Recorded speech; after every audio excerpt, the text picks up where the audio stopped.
चलिए सबसे समझते हैं इम्पोर्टेंट टॉपिक में से एक और इसका नाम क्या है आपका ट्रांसफार्मर।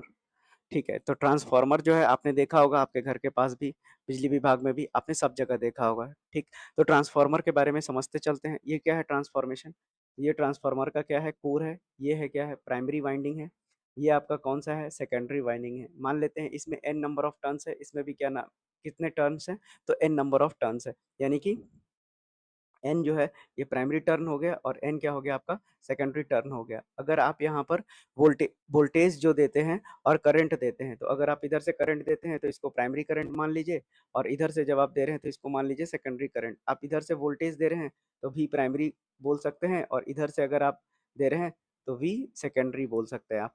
अब जो है अब आप यहाँ पर अगर लोड कनेक्ट कर देते हैं, तो लोड कनेक्ट कर देंगे तो अब आपका यहाँ पर क्या जल जाएगा, एक बल्ब जो है ग्लो कर जाएगा। तो बेसिक सी बातें आप समझते हैं कि ट्रांसफार्मर से आपसे क्या-क्या एग्जाम में क्वेश्चन पूछा जा सकता है। देखिए, सबसे पहले आपको समझना पड़ेगा कि ट्रांसफार्मर होता क्या है। तो ट्रांसफार्मर एक इलेक्ट्रिकल डिवाइस है जो कि एनर्जी ट्रांसफर करता है एक सर्किट से अनदर में। किस प्रोसेस के थ्रू, तो इलेक्ट्रोमैग्नेटिक इंडक्शन के थ्रू। जो प्राइमरी यूज्ड जो हमारा ट्रांसफार्मर होता है वो स्टेप अप और स्टेप डाउन होता है, और इसमें हम लोग कौन सा करंट जो होता है वो कौन सा होता है अल्टरनेटिंग करंट होता है। अब ये किस प्रिंसिपल पे काम करता है, तो आपको याद रखना है कि इसका प्रिंसिपल जो होता है म्यूचुअल इंडक्शन होता है। म्यूचुअल इंडक्शन होता है। अब आपको यहाँ पर प्रिंसिपल ऑफ ऑपरेशन में क्या होता है कि जो म्यूचुअल इंडक्शन होता है, जहाँ पर कि एक चार्जिंग मैग्नेटिक फील्ड होता है एक कॉइल में, जिसको कि हम प्राइमरी वाइंडिंग कहते हैं। उसमें क्या करते हैं हम वोल्टेज को इंड्यूस कराते हैं, फिर वहां से हम दूसरे कॉइल में सेकेंडरी वाइंडिंग में लेके जाते हैं, जो कि एक कॉमन कोर से कनेक्टेड होता है। अब समझ में आ गया आपको। अब कंपोनेंट क्या क्या होता है, तो इसके दो कंपोनेंट होते हैं, पहला और दूसरा। एक होता है कोर और दूसरा क्या होता है आपका वाइंडिंग होता है। समझते हैं कि कोर क्या होता है। तो कोर जो होता है, एक मैग्नेटिक कोर जो होता है एक लैमिनेटेड स्टील का बना होता है, जो कि एक पाथ प्रोवाइड करता है मैग्नेटिक फ्लक्स के लिए। और वाइंडिंग क्या होता है, दो या दो से अधिक वायर का कॉइल, जिसमें कि प्राइमरी वाइंडिंग जो होता है कनेक्टेड होता है एसी सप्लाई से, और सेकेंडरी वाइंडिंग जो होता है लोड से कनेक्टेड होता है।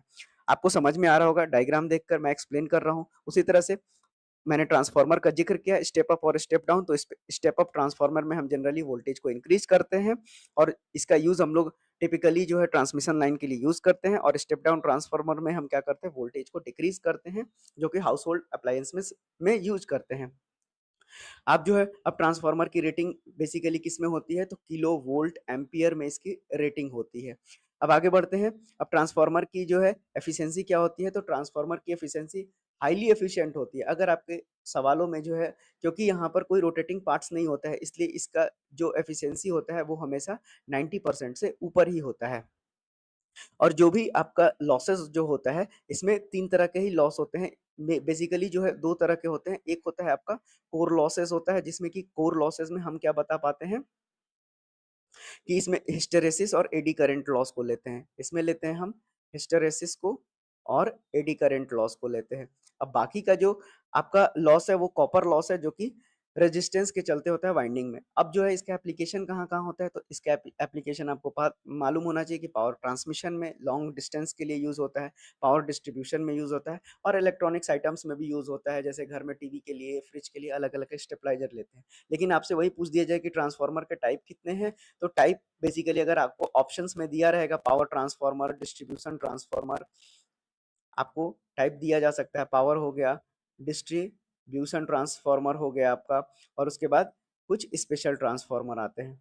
अब जो है पावर ट्रांसफार्मर जो है कहाँ पर यूज़ होता है, तो जहाँ पर हाई वोल्टेज एप्लीकेशन की ज़रूरत पड़ती है। हाई वोल्टेज एप्लीकेशन में इसकी ज़रूरत पड़ती है। उसी तरह से आपको डिस्ट्रीब्यूशन मालूम होना चाहिए, कंज्यूमर के पास जाता है। स्पेशल ट्रांसफार्मर क्या होता है, जैसे ऑडियो ट्रांसफार्मर होता है, रेडियो ट्रांसफार्मर होता है वहाँ पर। अब जो है ट्रांसफार्मर में बेसिकली हम 2 तरह के टेस्ट करते हैं। एक होता है, यहाँ पर 2 तरह के टेस्ट किए जाते हैं। एक होता है आपका शॉर्ट सर्किट के लिए आपको टेस्ट किया जाता है, और दूसरा जो किया जाता है ओपन सर्किट के लिए किया जाता है। अब समझ लेते हैं कि शॉर्ट सर्किट और ओपन सर्किट टेस्ट क्या होता है। तो शॉर्ट सर्किट टेस्ट जो होता है, ये मैकेनिकल स्ट्रेंथ टेस्ट करने के लिए होता है ट्रांसफार्मर का। मैकेनिकल स्ट्रेंथ को टेस्ट किया जा सकता है, और ये एग्जाम में सवाल पूछा जा सकता है। और क्या दिखाता है, और ओपन सर्किट टेस्ट जो होता है वो कोर लॉसेस के लिए किया जाता है। कोर लॉसेस के लिए किया जाता है। तो मैंने जितनी भी बातें एग्ज़ाम में पूछी जा सकती थी, सब कुछ मैंने ट्रांसफ़ॉर्मर में एक्सप्लेन कर दिया। चलिए बढ़ते हैं अगले सवाल पे। आपसे पूछा है कि अगर नंबर ऑफ टर्न्स जो है N2 में जो है ज़्यादा हो जाएगा किसके रिस्पेक्ट में? N1 के रिस्पेक्ट में। तो आप तो आपसे पूछा गया है कि इस सवाल का सही उत्तर क्या हो जाएगा? तो आपसे हम लोग स्टेप अप ट्रांसफ़ॉर्मर और वाइस वर्सा होता है, यानी कि आपसे पूछ देगा कि N1 ग्रेटर दैन हो गया N2 से, तो आपसे पूछ देगा, तो इस सवाल का उत्तर हो जाएगा आपका स्टेप डाउन। बढ़ते हैं अगले सवाल पे। डीसी सप्लाई में फ्यूज़ेज आर चलिए ये कुछ अलग सा सवाल है, आपको बता देते हैं फ्यूज़ से संबंधित। यहाँ पर जो सवाल का उत्तर हो जाएगा, ये तो दोनों हो जाएगा बोथ पॉजिटिव वायर और नेगेटिव वायर दोनों के लिए डीसी सप्लाई में फ्यूजेस को प्लेस किया जाता है। अब जो है डीसी सप्लाई में पॉजिटिव और नेगेटिव जो है कनेक्टेड होता है किसी भी तार में, लेकिन एसी सप्लाई में वो केवल फेज तार से ही कनेक्टेड होता है। याद रखेंगे, एसी में आपको फेज वायर से ही कनेक्टेड करना होता है, लेकिन डीसी सप्लाई में पॉजिटिव और नेगेटिव किसी भी तार में आप जोड़ सकते हैं। अब जो है आपसे बढ़ते हैं अगले सवाल में। अगले सवाल में पूछा गया कि फ्रिक्शन लॉसेस जो होता है रियल अगला सवाल आपसे पूछता है कि ट्रांसफार्मर जो है किस कौन से प्रिंसिपल पे काम करता है, तो मैं बता दिया आपको, म्यूचुअल इंडक्शन पे। उसी तरह से बोलता है कि step up transformer can be used as, तो स्टेप डाउन ट्रांसफार्मर के भी फॉर्म में हम लोग इसको यूज कर सकते हैं। तो यहाँ पर आपका बेसिक साइंस और इंजीनियरिंग का जितना भी इम्पोर्टेंट टॉपिक और उस पर बेस्ड क्वेश्चंस आपको पूछा जा सकता था एग्जाम में, वो मैंने सारे कवर करने की कोशिश की। अच्छा लगा होगा तो जरूर बताइएगा। Thank you.